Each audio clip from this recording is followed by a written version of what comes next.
In a previous video, I talked about the lifestyle of the colonists being a lot better than their English counterparts. They're living longer lives, healthier lives, and also they're paying less taxes.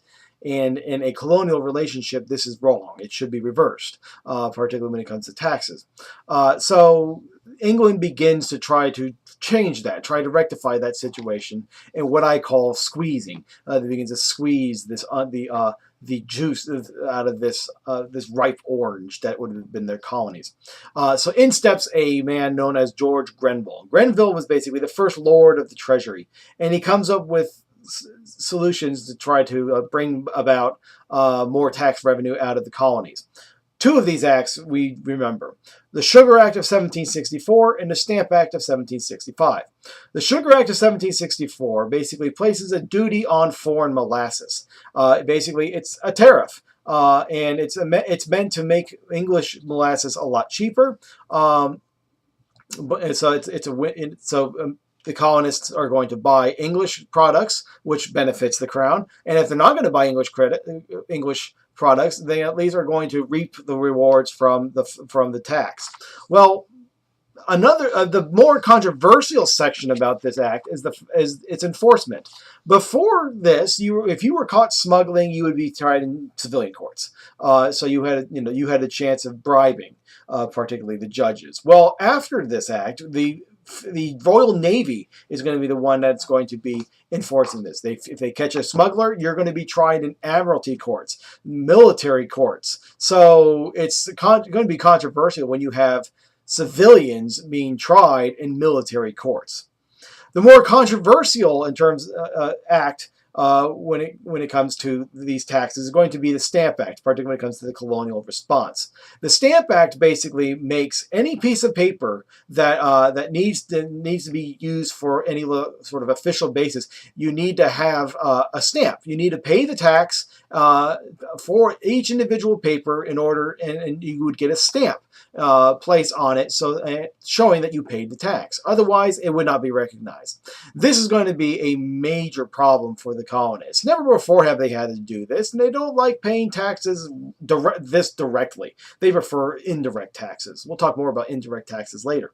But nonetheless, in order to get the stamp, you needed to pay the tax, and the colonists are going to react through several different ways. In Virginia, you're going to have Patrick Henry start trying to propose anti-Stamp Act resolutions in the House of Burgesses. In Massachusetts, you're going to have the Sons of Liberty. They are going to basically be an intimidation group. They're going to go around, find tax collectors, and at best get a effigy, like a piñata, and basically string them up, behead them, and burn them in plain view of the tax collector. And the message is quite clear. If you're going to collect these taxes, this is going to happen to you.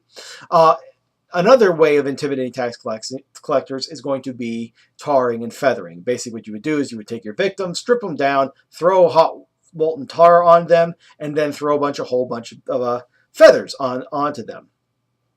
Well, I mean, the tar is not going to feel great because it has to be pretty hot in order to stay molten and pliable. And then, of course, put on top of that the fact that you now have a whole bunch of feathers on you. Well, it's going to take forever to get them off, not to mention the tar. And, of course, you're basically ripping off Band-Aids off of yourself all over your body. So the message is very clear. And it's effective. Of the 13 tax collectors in the colonies, or the tax distributors in the colonies, 12 of them resigned. The only one that does not resign is Georgia.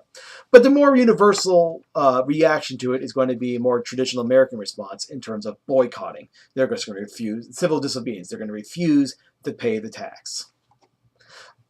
Now, as a result of this response, and this negative response towards the Stamp Act, England is going to try and cool the heels of the Americans.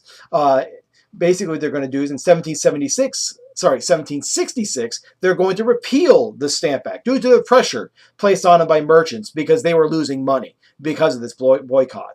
But they're not going to just go basically, okay, we're just going to repeal it and let you guys win. They're going to try to save face, and they're going to pass two acts. Number one, it's going to be a Declaratory Act, basically saying that Parliament can pass any law it feels like at any time. And the second act is going to be the Revenue Act. And basically what it does is it puts duties on all molasses, foreign and domestic.